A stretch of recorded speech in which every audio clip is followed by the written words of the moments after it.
Hi, everyone. Can you guys hear me?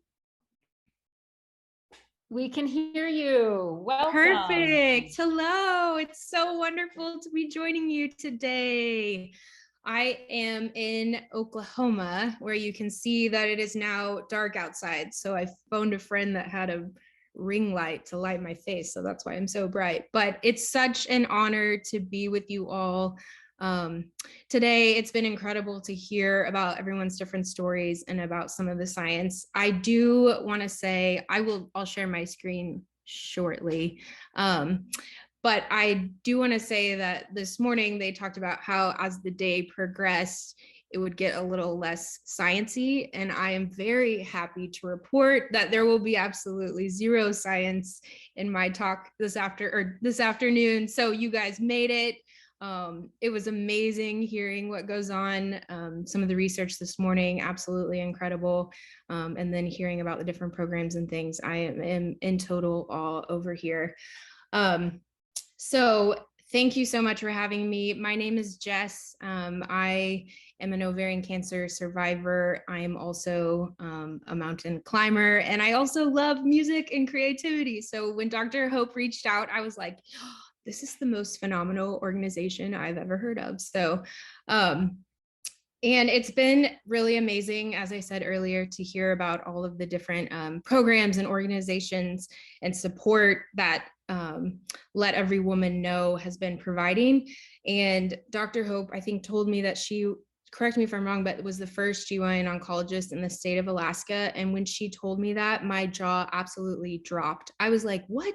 How is it even possible? And to see what you guys have done now is just truly nothing short of heroic.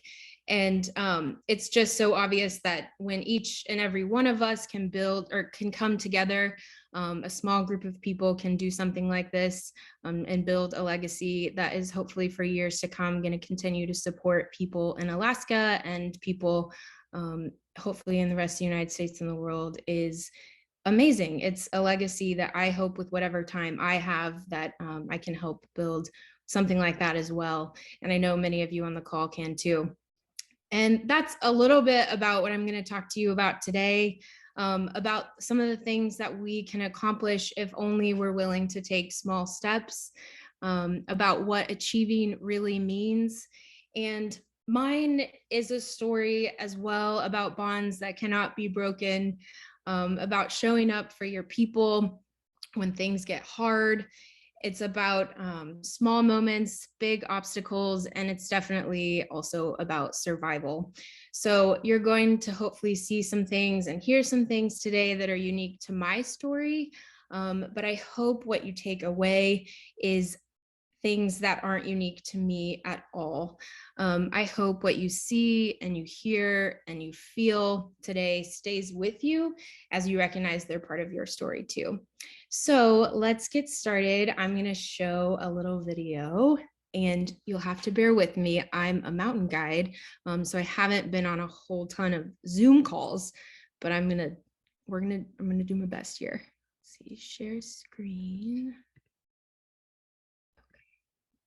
Here we go. Climbers Mount Everest is the ultimate test, but a mother and daughter from Oklahoma have already conquered something much tougher. Here's CBS's Janet Shamlian. Where are we? Everest Base Camp. Everest Base Camp! It just might be the ultimate girls' trip.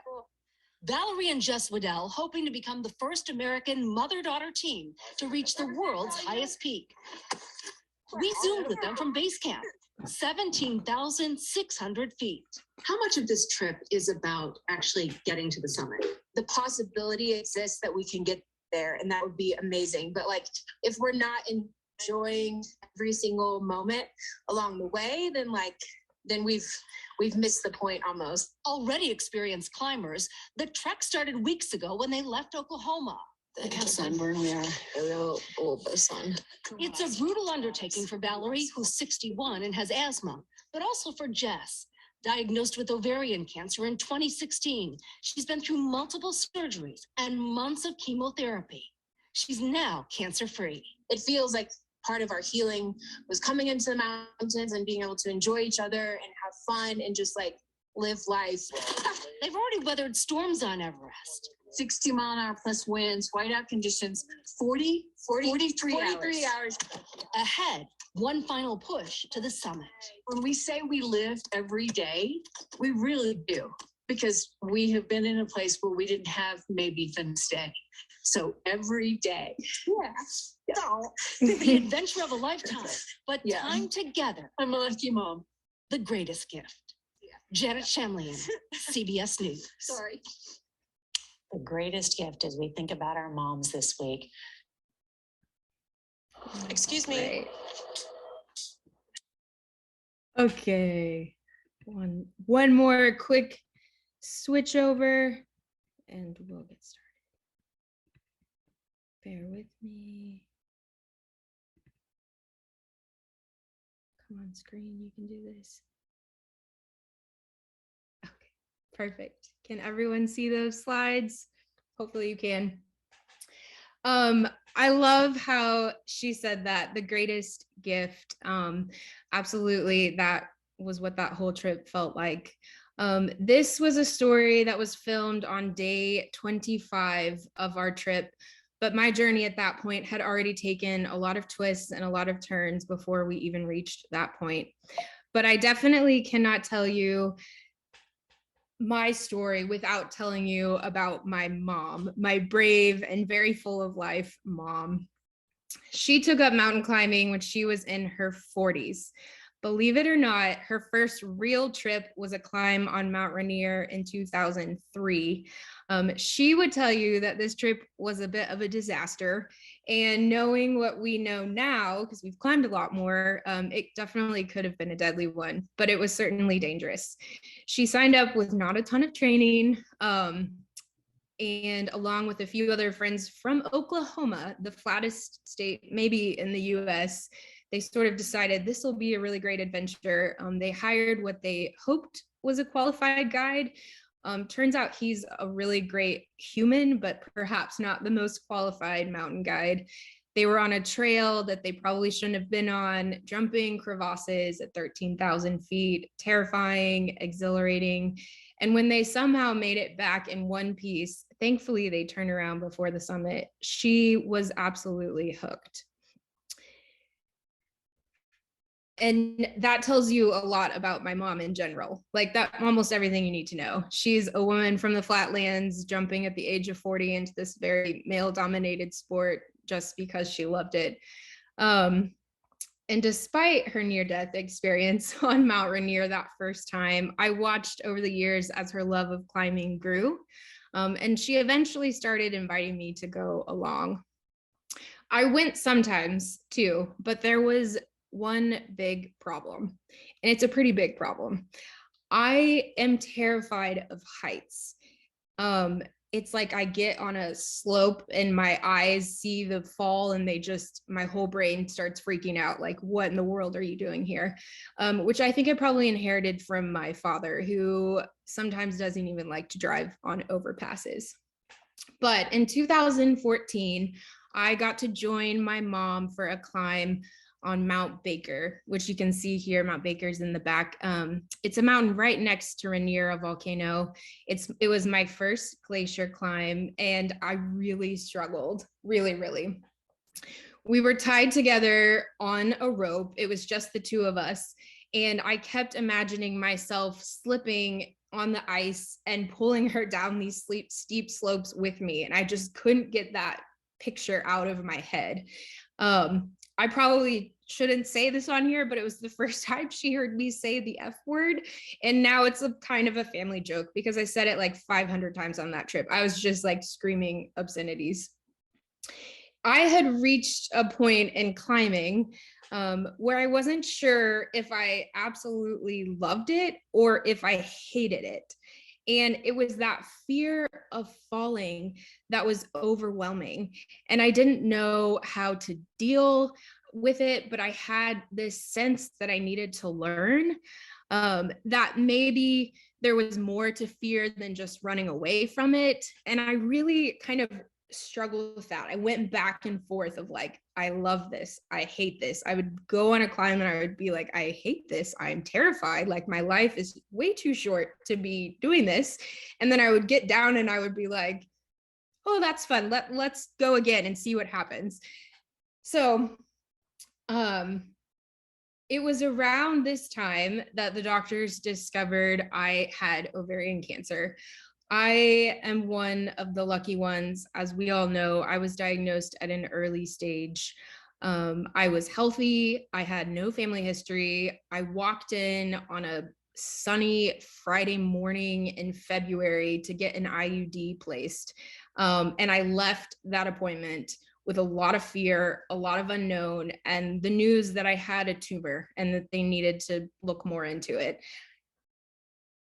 There was a moment when I wanted to run, a moment that I had to remember those lessons I was only just beginning to learn in the mountains, that you can do more with your fear than run from it. I didn't want to tell anyone. I didn't want to tell my parents. I didn't want to tell my close friends. I just was like, I'm going to go to the doctor. I'm going to deal with this. It's going to be done. No one needs to know. Like, we're good. And I had a partner at the time, and he was like, I think perhaps you should like let some people help you. Like, this could be a thing. But it was really, for me, it was this moment of like still learning that there's more that can be done with all that fear than just running. So when the nurse called after my first surgery and asked that I come to the office immediately and bring my mom, I knew something. I knew that the pathology probably wasn't what we were hoping for. And I was right. I had ovarian cancer. I was 27 years old and I had ovarian cancer. On the way to that meeting with the doctor, my mom had texted one of her best friends, who also is my godmother, and she was texting and driving. Mom, actually, I'm gonna call her out for that. But she didn't know what to say, and she just knew we're driving to this appointment where we know we're gonna get bad news, and she just said, like, pray for us. I'll let you know. But this friend, her name is Christy, she knew that what we needed was support. And so leaving the doctor's office, shell-shocked, having received this life-threatening diagnosis, I remember so vividly walking out the like huge wooden dreary door of the office into the hallway. My doctor had let us go out the back door, so we didn't have to like go through the lobby or anything. And she was there, to our surprise, just standing there. My mom's best friend had left work, had driven to the hospital, had looked up where the doctor's office was, and just stood outside in the hallway. And it's one of those moments that I will never forget. Those moments were a blur, and she was there.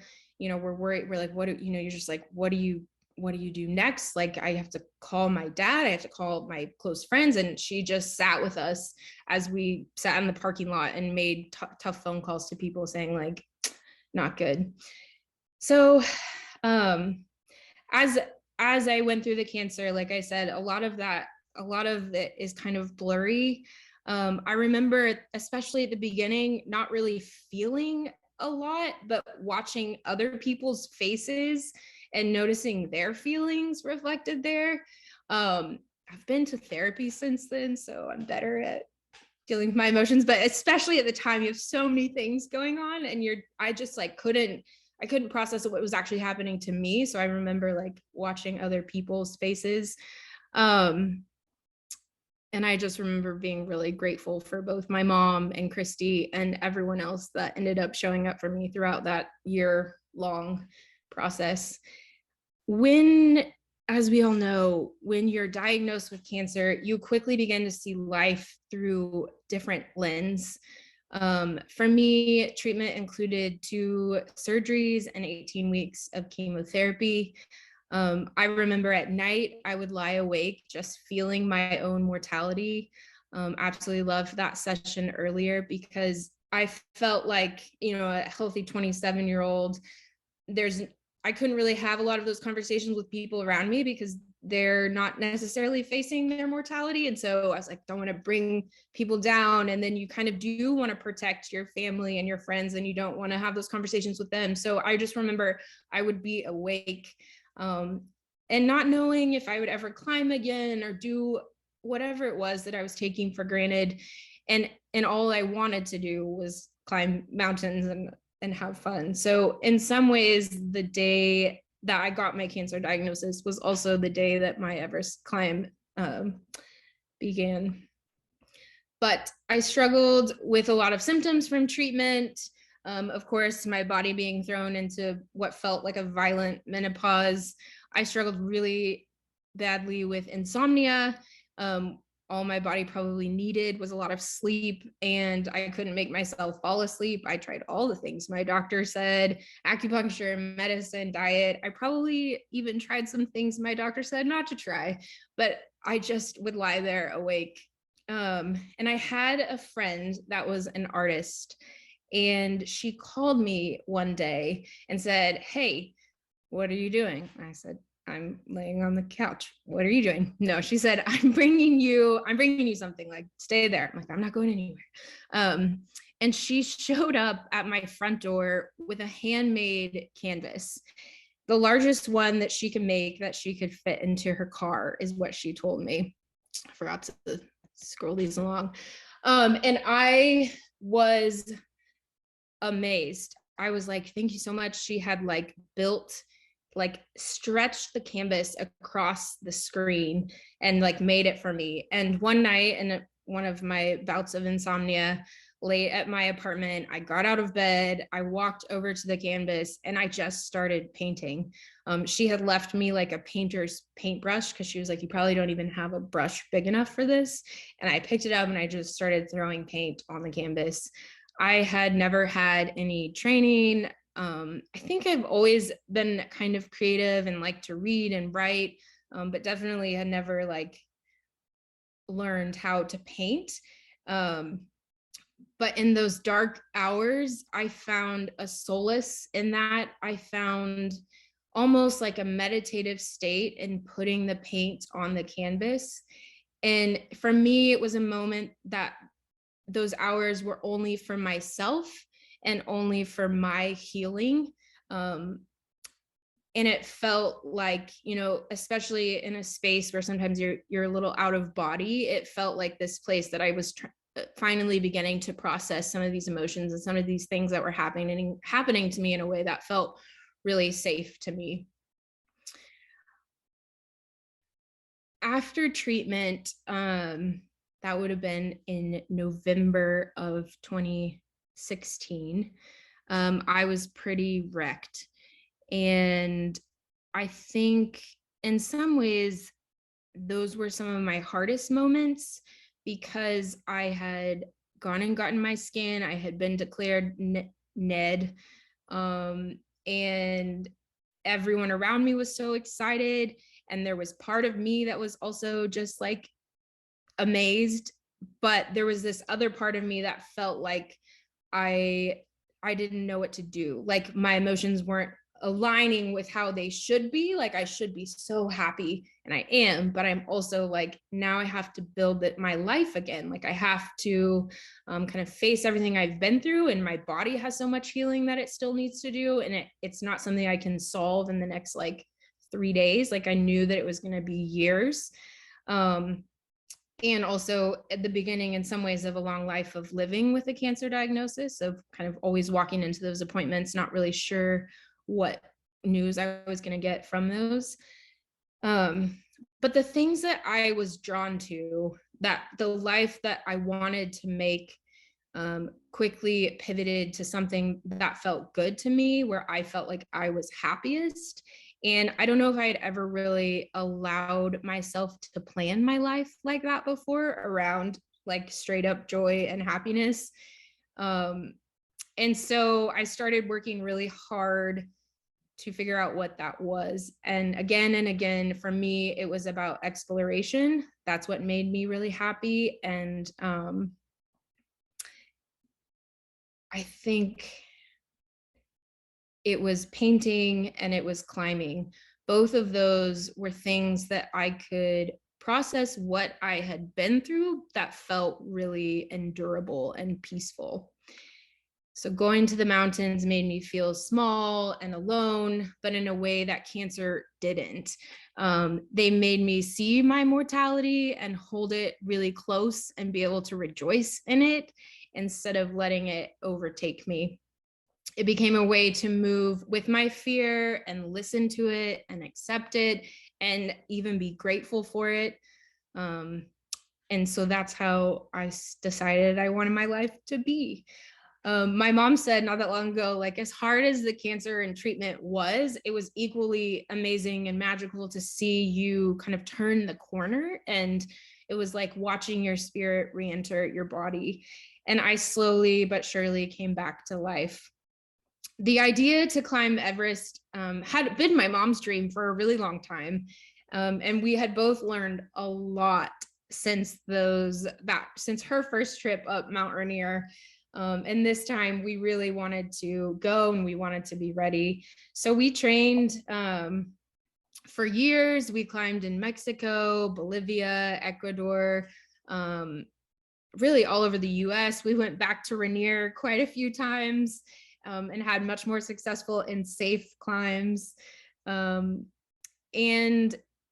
we also found, that was what this slide was, we found a lot of inspiration, or I found a lot of inspiration in the other women that I met through my cancer journey. I wish I had an organization like Let Every Woman Know. I think I would have been like all over that, but I didn't at the time. I didn't know about it, but I connected with some people on social media, especially other young adult cancer survivors or people going through ovarian cancer.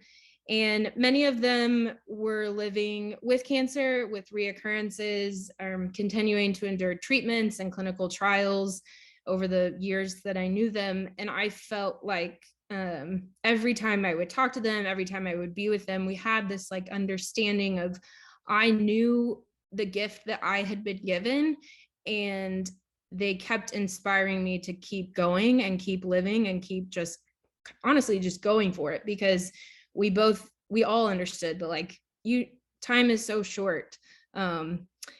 So there's Brittany and Caroline, and both of them have since passed. And then one of my dearest friends, Darcy, when she lost her life, my mom sent me a text, and my mom had known Darcy really well as well. Both of us had helped take care of her, and Darcy helped take care of me when I was sick. But my mom sent a text. I think for us, it was both a catalyst, and she was like, I think we should climb Everest. And I was like, I think you're right. Like, life's too short. We don't know what's going to happen. We're healthy now. We're ready. Let's go. And so with the light of our dear Darcy's life shining our way, we upped our training. We spent hours in the stairs. That is how you train here in the state of Oklahoma. You climb in a stairwell with a heavy pack. We went to the gym, we went on runs. And in May of 2021, we finally flew to Nepal. There are some things to know about climbing a mountain like Mount Everest. The main thing is that you never climb it on your first try. It takes time to acclimate and to the elevation. And if you don't take that time, your body won't be ready for the climb. So we arrive at Everest Base Camp, which is around 17,500 feet-ish in early April. And we begin what we call our rotations. And that's when you go up and down and up and down, and each time you go a little bit higher. It's like the concept of 2 steps forward and 1 step back. I'm sure, especially in medical research and probably almost in anything in life, there's so many times where you're like, you do something really great and then something happens and you're like, and I'm back at square one. So you're like climbing the Lhotse face and you're like, I don't think I want to go up this again. But then you realize that you do have to go all the way back down and back up. But your body slowly adapts and you make your way. And just like with cancer, there were a ton of difficult days on this trip as well. We had achy bodies, nausea, shortness of breath, insomnia. those are all things that I had faced in treatment, and now here they were again on the mountain. I still sometimes feel like I have a leg up on people because I'm like, I know how to endure high altitudes, because it's very similar to when you put a bunch of poison in your body, chemotherapy. But there were also definitely some new obstacles. Incredible cold, steep climbs, terrain that would change from these like super icy slopes to like huge crevasses opening up where you have to like rappel down and then climb back out them just to get like 20 feet across the crevasse, and deep snow where you're punching in up to your thighs. The hard days on the mountain, though, were definitely punctuated by a lot of joy. I think here's some photos. We had delicious bread on the mountain. I think I have a photo somewhere in here, but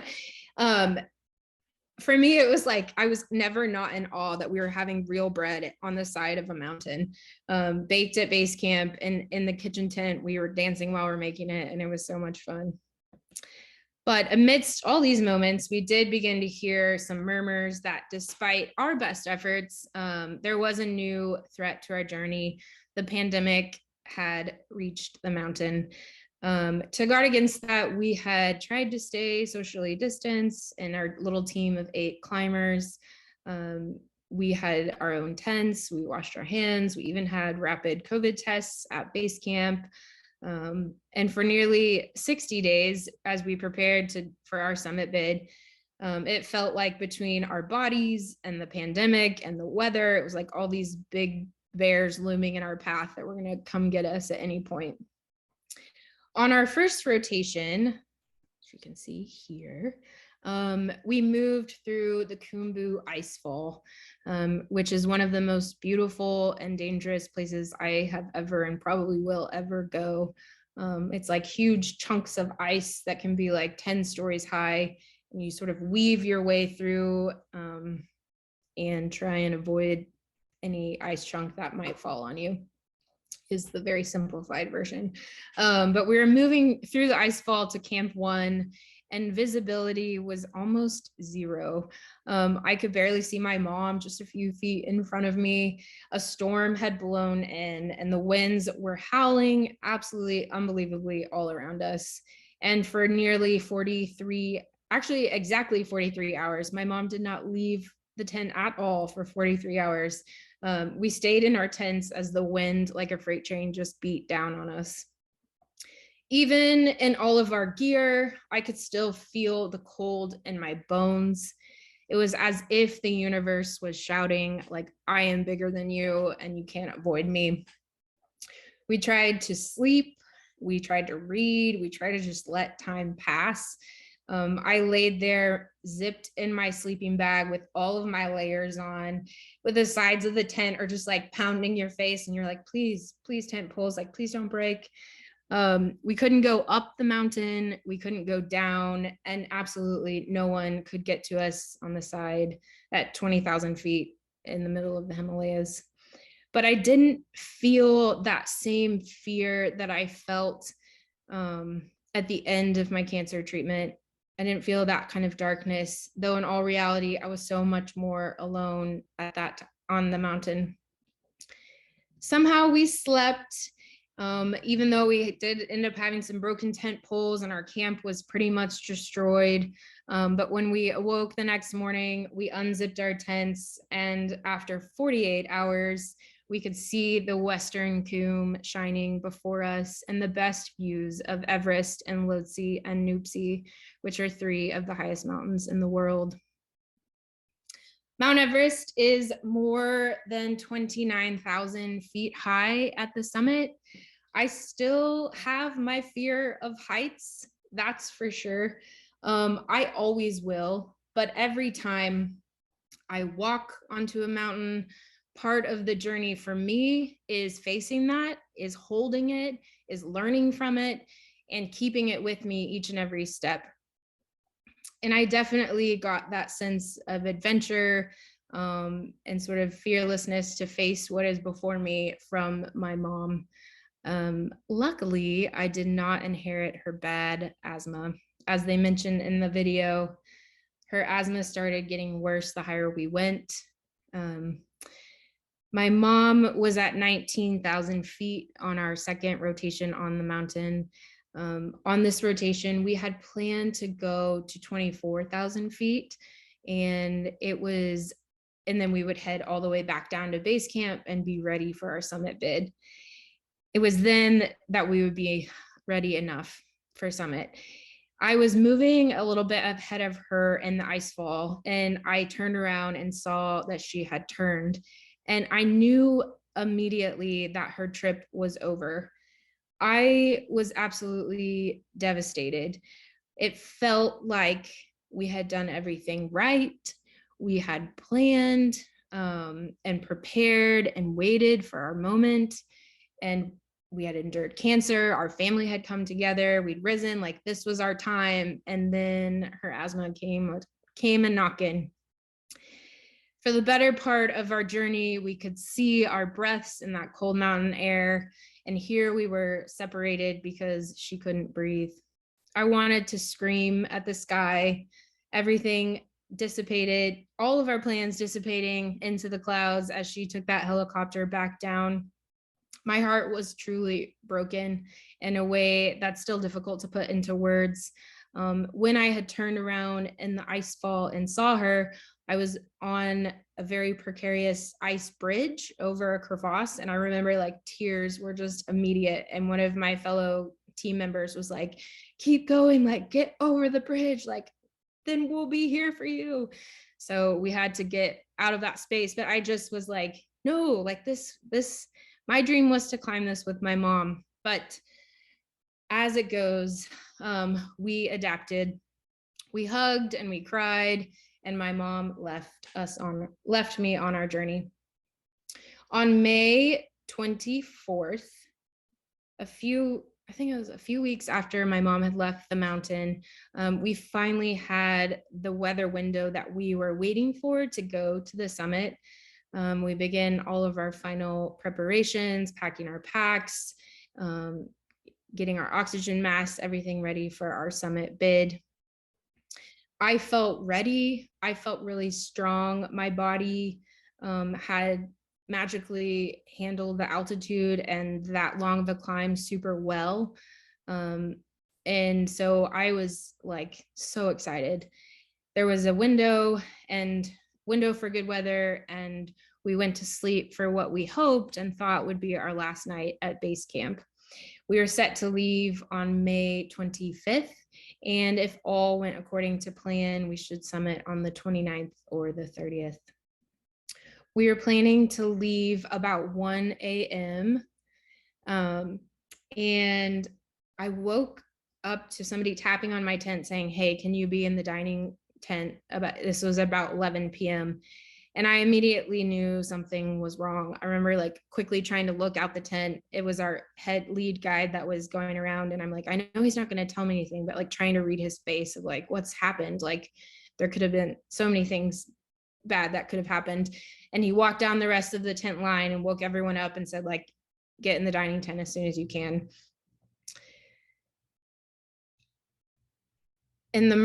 So we gathered together in the dining tent, and in those early morning hours, they told us what we did not want to hear, that COVID had unfortunately come through base camp and on the upper mountain, and many of our Sherpa were sick. And so our summit attempt was canceled. Unlike most mountains, you cannot climb Everest without the support and help of the Sherpa community, other Nepali guides. And so when some of them got sick, there was no options for us to go. We had waited, we had distanced, we had done everything we could, but our trip was over.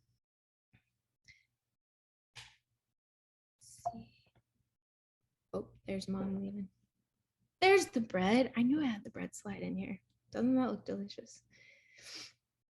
All right. Right before my second surgery, that big surgery where they take out all the organs that you don't know you can live without until you have a surgery like that. I'm being rolled back into the operating room.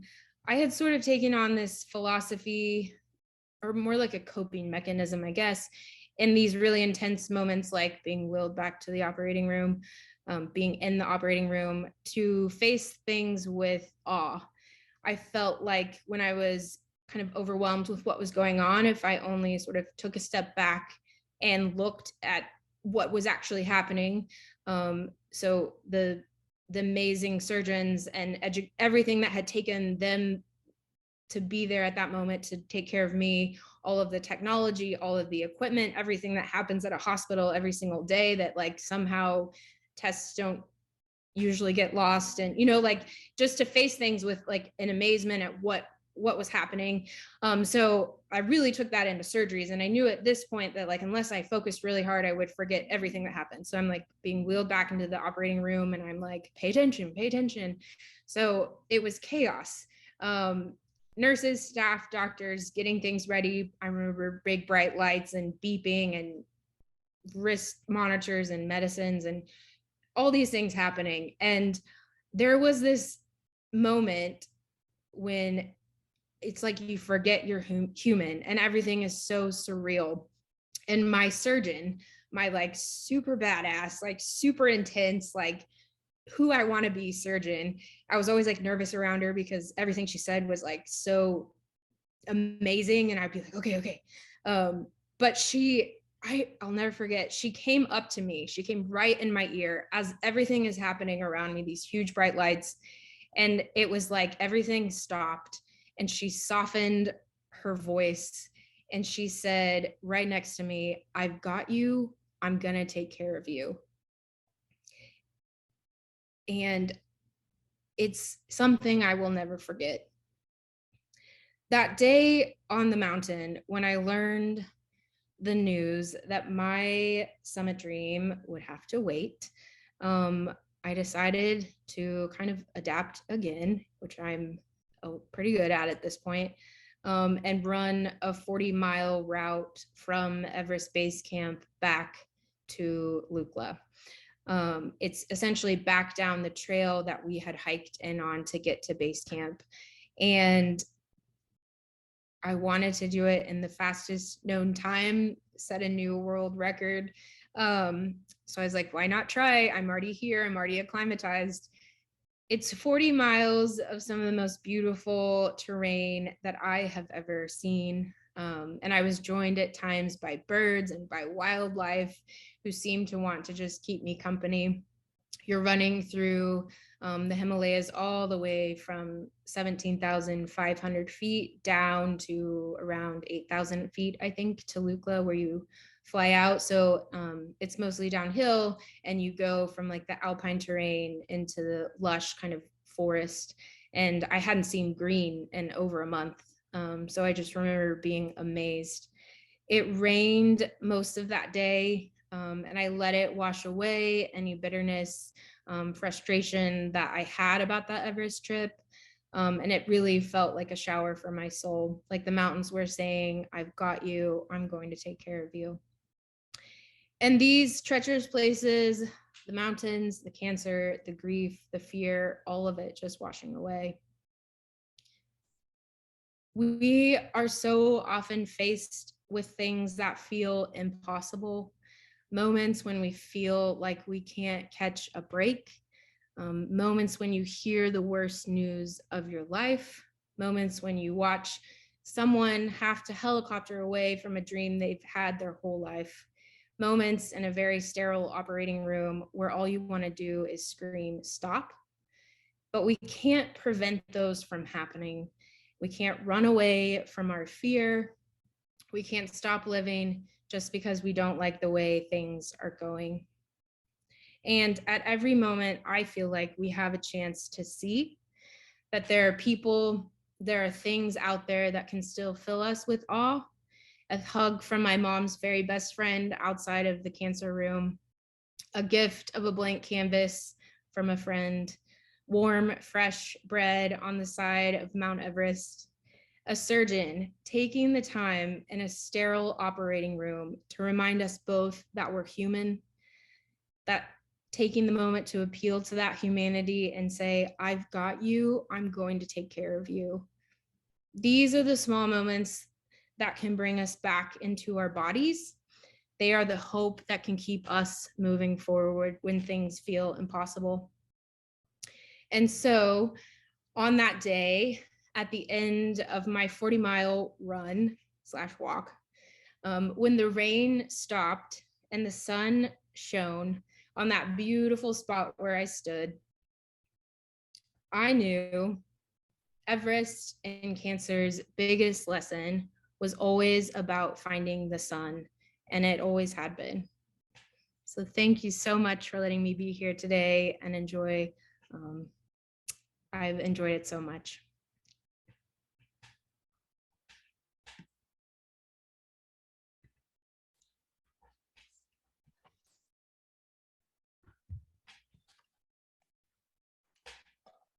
Wow. Oh, wow. Thank you, Jess. Did you break the record? I want to know. I did break the record. Holy- It wasn't a super hard. Well, yeah, I did break the record. Don't say it wasn't super I know. hard. I was like, don't downplay it. I beat the male and the female record that day, which was great. That's astounding. That's just astounding. Thank you. Well, as one survivor to another, there was so much I resonated with there, of course, with that, of course, and also so much that really I felt like was framed in such a really, really rich way. Like you can do more with your fear than run from it. Just intrigued me from the very beginning. Like all the things you can do with your fear, and you kind of come around at the end. I mean, you can do more with your fear, with your disappointment, with your, with everything, right? You can find the awe. Absolutely. Because as you say at the very end, there are moments we can't prevent from happening. We can't stop living because we don't like what's happening. There's always more awe.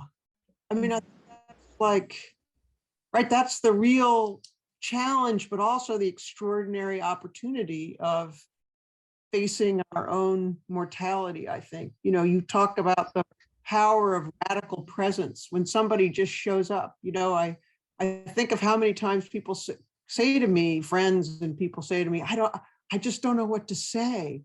And I always tell them, unless you can tell this person they don't have cancer, it really doesn't matter what you say. Okay, what matters is that you're there, right? For and sure.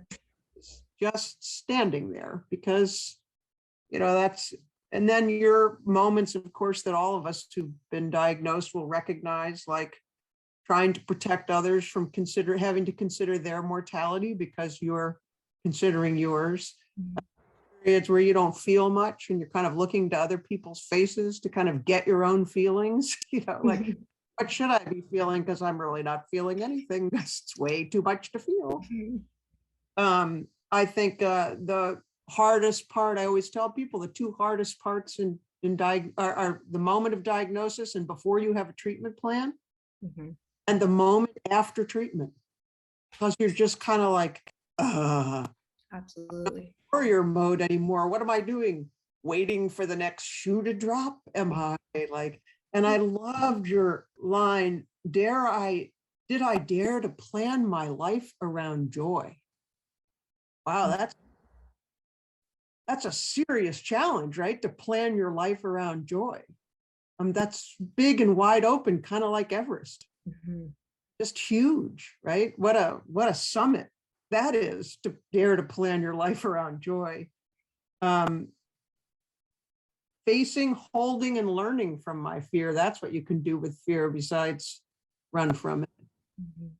And ironically, of course, you can't run from fear, I don't think. Like it doesn't go away. So, facing, holding, and learning from my fear. And then, of course, for the clinicians, in the room, if there's one thing you can say, it is, I've got you and I'm going to take care of you. And that's true no matter whether, Joni, you were asking a question before of Dr. Lagers. I think that's true no matter where you are in the treatment journey, right? With a patient, I've got you and I'm going to take care of you is enormous, right? So, you know, what a fantastic, helpful, really helps me think so much. I'm going to spend the next like 5 days going back through my whole cancer story, applying your lens to it, using some of those lines, because I think it's really, really powerful. Thank you. Yes. Wonder if we have some questions from folks. Mostly we just have people saying how outstanding it was, but have questions from folks like, did your chemotherapy cause you any sensitivity to cold is one question to go right to brass tacks. Interestingly, no. Once again, I think I was pretty lucky in that way, but there are no lasting effects like that for me. Yeah. Joni, you wanna get in? Because otherwise, you know me, I'll keep going.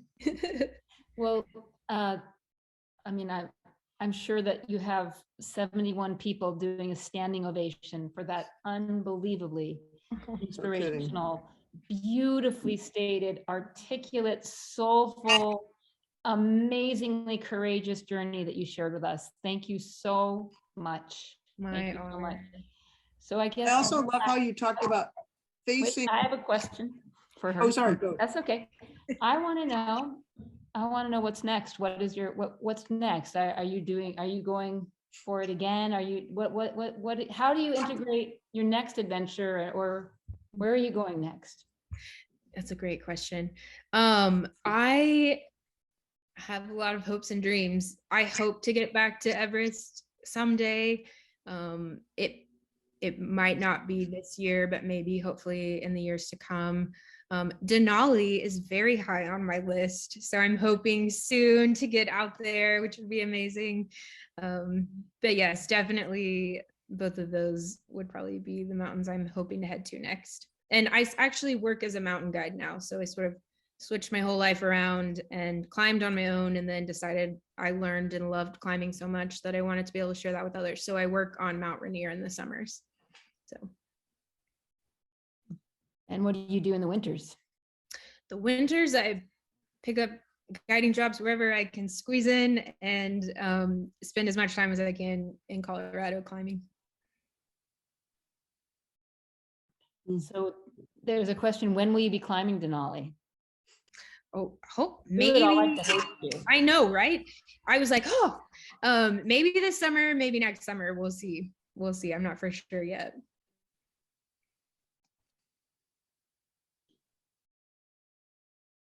I'm also going to hold on to the notion of facing things with awe as a strategy. Mm-hmm.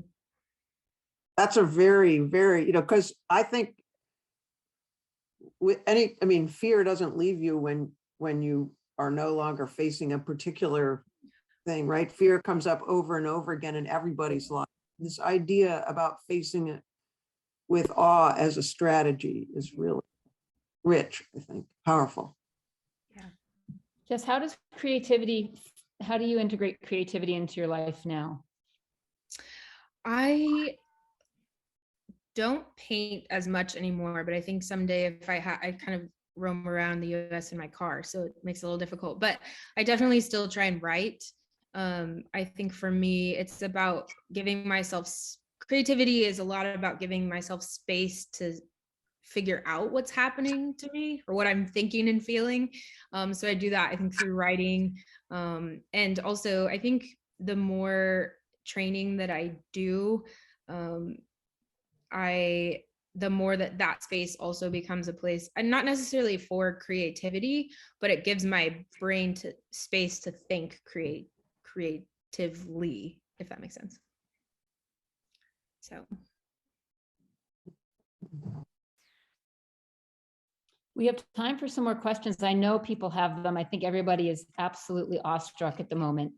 So you have an opportunity now to ask questions in the Q&A box if you have them. Have you gotten involved with the survivor community as you've gotten farther out from your treatment? No. I'm like, have I? I think I still connect with, I feel like now in Oklahoma, I have a little bit better of our own kind of ad hoc group of survivors. And I just, like, a friend of a friend had a friend that was diagnosed with ovarian cancer a few weeks ago. And so I try and connect. People know I'm public about it. So people will come to me like, hey, this person. So I connect in that way. But I am involved with Okra. I am hoping to do more advocacy. I think someone was talking about that earlier. So I'm one of their advocates now, and especially in the state of Oklahoma, working with some of my local legislators. But well, we've actually built a nonprofit personally for you called Any Mountain. Have you? There is no better combination than Any Mountain and you. Yes, I know. And that's the song played this morning, the Any Mountain song. I was literally like, that's my whole life in 3 minutes. Like, that's amazing. The song is incredible. There's a question. People want to know how your mom is doing and is she still climbing? Oh, my mom is doing wonderful. She is still climbing. Her asthma, she would be fine with me saying this. She's probably watching. Hey, Mom. She is the original adapter. And just because you can't climb Mount Everest doesn't mean there aren't other amazing things out there in the world to do. So she's kind of finding her way in that sense. And she's a phenomenal ice climber. So she's been in Colorado doing that. So she won't stop climbing anytime soon, but she'll just make it work better for her. Great.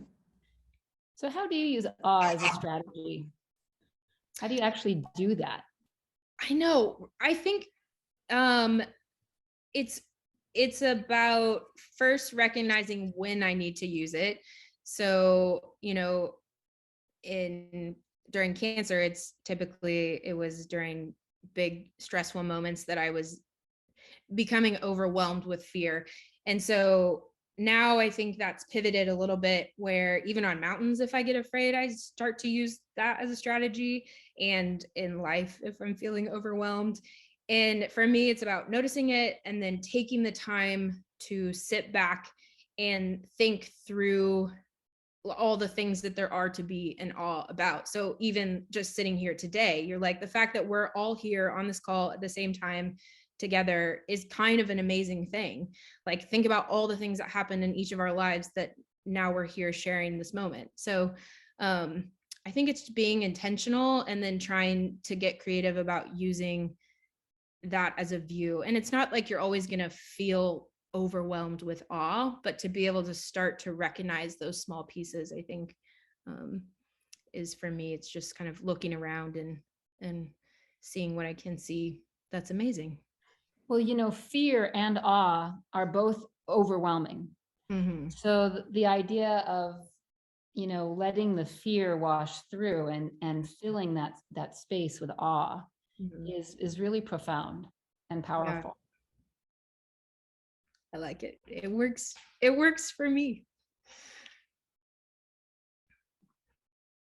Meg? Well, it clearly works for you, because to turn disappointment over a foiled summit by something as annoying as COVID. I mean, really, you can plan for anything and everything, but you can't plan for that. Turn it into breaking the world record for the 40-mile run. It appears to be working for you. That's all I could say, Jess. It appears you really honed that one. I mean, I'm laughing, but I do think it's a tremendous, I want to really get close for a minute to all the people on this call who are in big fear right now for their lives and for their health and for their safety. And, it is daunting. We know it is so extraordinarily daunting what you face. And I do think, Joni's question is great. How do you do it? And I think your answer is piece by piece, right? You start by noticing that the fear is overwhelming. Yeah. And you discipline your mind kind of to say, what is astounding here? What is awesome here? And, you know, taking things down to there, it's being in the present, right? It's really kind of more mindfulness. It's more like, because fear is mostly about the future. And There's so actually, yeah, totally. right. So all kind of pulls you into the present is what you're saying. Like, yeah, today, because you are concerned about whether you'll have tomorrow. And that's a really such a powerful message. yeah. There's two questions actually about that in the question box. One is, have you ever been totally paralyzed by fear? And if so, how did you handle it? And the other one is, after battling cancer, has the nature of fear changed for you? Did you find a shift as you actually got through that? Absolutely. I have been paralyzed by fear on that Mount Baker climb. I mean, it was when I was first I was like very overwhelmed, and I was literally screaming obscenities. That's how I was coping in the moment. And my mom is like, you know, we're 35 feet away from each other on the rope, and she's like, do we need to turn around? And I'm like, no, just keep going. So I don't know, there's probably more to unpack from there, but and a few mountains after that, and even I was also paralyzed by fear. And even today, if I'm not careful, the same thing can happen. But I think that leads into the next question, where it's like, how did that fear change for me through and during cancer and climbing? I didn't know a lot about it before. I mean, obviously there had been fear about things and that stuff, but going through cancer, it's like you have to face it. For me, that's the only way I could get through, if I like embraced the fear in some ways and worked through what's real, what can I like let go of, like, you know, how do I deal with this? So, and I think it's like it's a joint lesson for me that I continued to process by climbing. And climbing's not for everyone, but there are definitely ways that people can learn to cope with fear post treatment, post cancer diagnosis. That can include a variety of things that work for you. Like someone earlier was talking about doing a triathlon and things like that. It's like any space that you can give yourself to kind of begin to process that. So.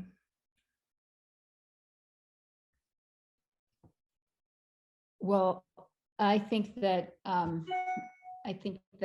we would love to host you for your Denali attempt up here. And I'm sure we could organize a group of survivors that would love to climb with you. I know. I'm like, we should get a team together. That would be amazing. Well, there you go. About it. I think you may also get the world record for the worst COVID spoiled world record disappointment. Right. Yeah. That's just phenomenal. Yeah, it was really wild. Everyone, I think in hindsight, we thought we had it under control and we're doing all the right things, but it might have been a little bit too soon in the COVID world, where you're like, but that tenacity and that resilience that you showed when you got through cancer and you took your life the direction that you took, and then you faced the change with your mother when she got sick, and then you faced the issue of COVID that changed your hopes about Everest, and then you went on to do the 40-mile world record run, you know, into the sun. You know, I mean, that tenacity, that is just so tremendously inspirational and beautiful and courageous. And I think that you have changed each and every one of our lives just by having a chance to spend this time with you. Thank you. Thank you so much. Agreed. I think we all of us can ask ourselves the question, do I dare plan my life around joy going forward? Yeah. And it's a constant process. It's the work of my life will be to continue down that path for sure. Right. And you'll become aware that you're planning your life around fear again, and you'll and then you'll adapt. Yes, absolutely. Right. Absolutely. You bet. Because that is the cycle. I mean, it is a cycle. You bet. And there's no arrival, right? It's the journey. And that's something that you learn in your climbing mountains, you know, it's the Okay. journey has to be profoundly incredible, not just the summit, it's the Mhm. journey. Mhm. Absolutely. Jess, thank you so Thank you guys much. so much. So We wonderful to be cannot here. wait to spend more time with you and watch what you do as you continue to go towards joy and fill yourself with awe. Thank Thank you. so much. And thank you, Meg, as well. Pleasure. A great pleasure to be here. And Jess, it's really a gift to meet you. Thank you. You too. So